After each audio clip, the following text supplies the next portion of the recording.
নমস্কার প্রিয় দর্শকবৃন্দ, আজকের এই ভিডিওটিতে আমি আলোচনা করব জানুয়ারি মাসের 29 তারিখ থেকে ফেব্রুয়ারি মাসের 10 তারিখ পর্যন্ত এই যে সময়কাল মিথুন রাশি তথা মিথুন লগ্নের জাতক এবং জাতিকাদের জীবনে কোন কোন পরিবর্তন আসতে চলেছে, কোন কোন ঘটনা ঘটতে পারে আপনার জীবনে, কোন ক্ষেত্রে লাভবান হবেন, কোন ক্ষেত্রে সাবধান থাকবেন, সমস্ত বিষয়ে আলোচনা করব আজকের এই ভিডিওটিতে। তাই ভিডিওটি অবশ্যই কিন্তু খুবই গুরুত্বপূর্ণ হতে চলেছে। মনোযোগ দিয়ে সম্পূর্ণ বিষয়টি জানার এবং শোনার অনুরোধ রইল। আশা করছি আপনারা খুবই উপকার বোধ করবেন। তো বন্ধুগণ, মূল আলোচনায় যাব তার আগে আপনি যদি মিথুন রাশির জাতক কিংবা জাতিকা হয়ে থাকেন তাহলে ভিডিওটির শুরুতে একটি লাইক করে কমেন্ট বক্সে জয় মা লক্ষ্মী দেবীর জয় অবশ্যই লিখবেন। এতে মা লক্ষ্মীর কৃপা আশীর্বাদে আপনার আর্থিক দিকটি উন্নত হবে এবং চ্যানেলে নতুন হলে সাবস্ক্রাইব করবেন আর ভিডিওটি অবশ্যই শেয়ার করবেন আপনার নিকটবর্তী আত্মীয় স্বজন এবং বন্ধু বান্ধবদের মধ্যে। চলুন বন্ধুগণ, এবার মূল আলোচনায় যাওয়া যাক। তো বন্ধুগণ, জানুয়ারি মাসের 29 তারিখ থেকে মিথুন রাশির মানুষদের জীবনে একটা ধীরে কিন্তু গভীর পরিবর্তনের সময় শুরু হচ্ছে। এই সময়টা এমন এক পর্যায় যেখানে বাইরের ঘটনাগুলোর চেয়ে ভেতরের অনুভূতি, সিদ্ধান্ত আর মানসিক অবস্থার প্রভাব বেশি পড়বে। অনেকেই এই সময় নিজেকে আগের থেকে একটু বেশি চিন্তাশীল, সংবেদনশীল এবং বাস্তববাদী হিসেবে আবিষ্কার করবেন। যেসব মানুষ এতদিন তাড়াহুড়ো করে সিদ্ধান্ত নিতেন, এই সময় তারা নিজের অজান্তেই ধীরে চলতে শিখবেন। এই ধীর গতি তাদের জন্য আশীর্বাদ হয়ে উঠতে পারে। এই সময়ে মিথুন রাশির মানুষের চিন্তাধারা অনেকটাই পরিষ্কার হতে শুরু করবে।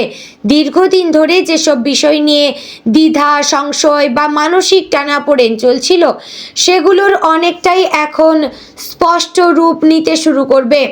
মনে হবে যেন মাথার ভেতরের কুয়াশা ধীরে ধীরে সরে যাচ্ছে। তবে এই পরিষ্কার ভাবনার সঙ্গে সঙ্গে দায়িত্ব বাড়বে, কারণ এখন আপনি যেটা বুঝবেন সেটা এড়িয়ে যাওয়ার সুযোগ থাকবে না। সঠিক সিদ্ধান্ত নেওয়ার চাপ থাকবে আর সেই চাপটাই আপনাকে আরও পরিণত করে তুলবে। বন্ধুগণ, কাজকর্ম এবং পেশাগত জীবনের দিকে তাকালে দেখা যাবে এই সময়টা খুব বড় সাফল্যের ঢেউ না আনলেও ভিত গড়ে দেওয়ার সময়। যারা চাকরি করেন তাদের ক্ষেত্রে কাজের পরিমাণ বাড়তে পারে, ওপর থেকে চাপ আসতে পারে। কখনো কখনো মনে হবে আপনার পরিশ্রমটা ঠিকভাবে যাচ্ছে না, কিন্তু বাস্তবতা হলো এই সময়ে আপনি যা করছেন তার ফল একটু দেরিতে হলেও নিশ্চিতভাবে পাওয়া যাবে। যারা ব্যবসার সঙ্গে যুক্ত তাদের জন্য এই সময়টা পরিকল্পনার। নতুন কিছু শুরু করার আগে দুবার ভাবার দরকার রয়েছে। আবেগে সিদ্ধান্ত নিলে ক্ষতির সম্ভাবনা থাকবে, কিন্তু ঠান্ডা মাথায় হিসাব করে চললে ভবিষ্যতের জন্য মজবুত ভিত্তি তৈরি হবে। আর্থিক দিক থেকে এই সময় মিথুন রাশির মানুষদের খুব সচেতন থাকা দরকার। হঠাৎ করে খরচ বেড়ে যেতে পারে।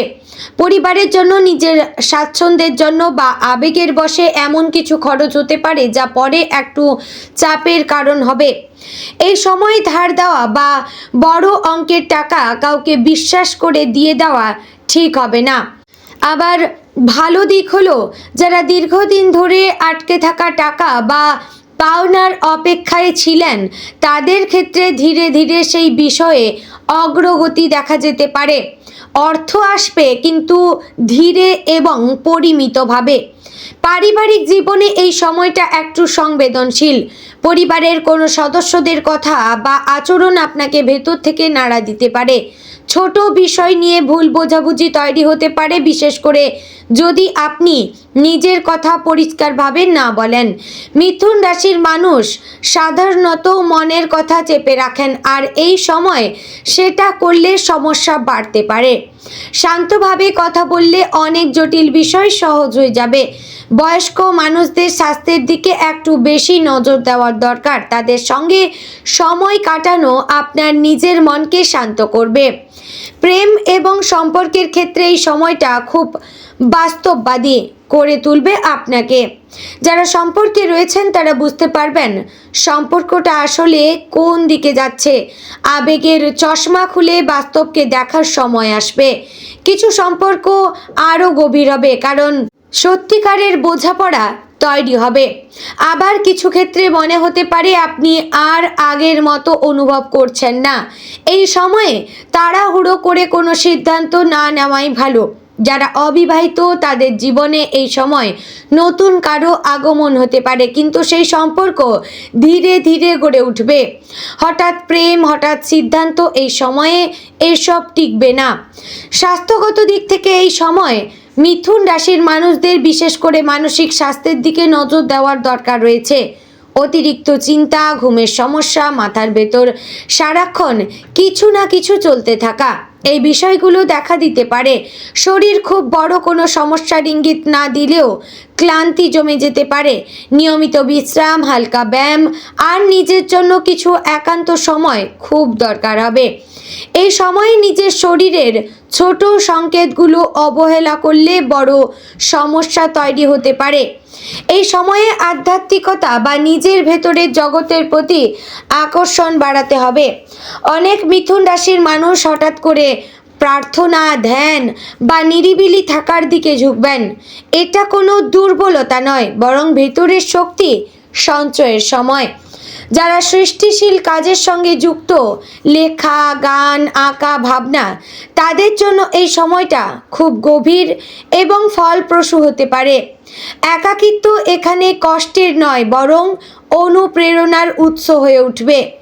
বন্ধু মহলে এই সময় একটু বাদ বিচার দরকার।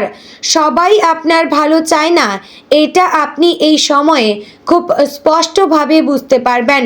কারো কথা, কারো আচরণ আপনাকে হতাশ করতে পারে, কিন্তু এর মধ্য দিয়ে আপনি শিখবেন কে আপনার জীবনে থাকার যোগ্য আর কে কেবল সময়ের সঙ্গে ছিল। অযথা তর্কে জড়ানো বা নিজের শক্তি নষ্ট করা এই সময় ঠিক নয়। ফেব্রুয়ারি মাসের প্রথম দিক থেকে পরিস্থিতি একটু একটু করে স্থিতিশীল হতে শুরু করবে। যেসব বিষয় জানুয়ারির শেষে ভারী লাগছিল সেগুলো ধীরে ধীরে নিয়ন্ত্রণে আসবে। নিজের ওপর বিশ্বাস বাড়বে, মনে হবে আপনি আবার নিজের পথটা খুঁজে পাচ্ছেন। এই সময় নেওয়া ছোট ছোট সঠিক সিদ্ধান্ত ভবিষ্যতে বড় পরিবর্তনের দরজা খুলে দিতে পারে। তো বন্ধুগণ, অবশেষে বলি, জানুয়ারি মাসের 29 তারিখ থেকে ফেব্রুয়ারি মাসের 10 তারিখ পর্যন্ত এই সময়কালটা মিথুন রাশির মানুষদের জন্য পরীক্ষার মতো, কিন্তু এই পরীক্ষা ভেঙে দেওয়ার জন্য নয়, গড়ে তোলার জন্য। এই সময় আপনাকে শিখিয়ে দেবে কিভাবে আবেগ আর বুদ্ধির মধ্যে ভারসাম্য রাখতে হয়, কিভাবে নিজের মূল্য বুঝতে হয় আর কিভাবে ধৈর্য ধরে সামনে এগোতে হয়। যারা এই সময় নিজের সঙ্গে সৎ থাকতে পারবেন তারা খুব শিগগিরই জীবনের পরের অধ্যায়ে অনেক বেশি শক্ত আর আত্মবিশ্বাসী হয়ে প্রকাশ করবেন। বন্ধুগণ, আশা করছি ভিডিওটি আপনাদের ভালো লাগলো, উপকারে আসলো। যদি ভিডিওটি ভালো লেগে থাকে অবশ্যই লাইক করবেন, কমেন্টে আপনার মতামত প্রকাশ করবেন আর চ্যানেলে নতুন হলে সাবস্ক্রাইব করে পাশে থাকবেন এবং ভিডিওটি অবশ্যই আপনার নিকটবর্তী মিথুন রাশির জাতক এবং জাতিকাদের মধ্যে শেয়ার করে রাখবেন। তো বন্ধুগণ, ভিডিওটি এবার শেষ করছি। দেখা হচ্ছে পরের আরও একটি গুরুত্বপূর্ণ ভিডিওতে। ততক্ষণ ভালো থাকবেন, সুস্থ থাকবেন এবং সর্বদা সতর্ক থাকবেন। জয় রাধে গোবিন্দ।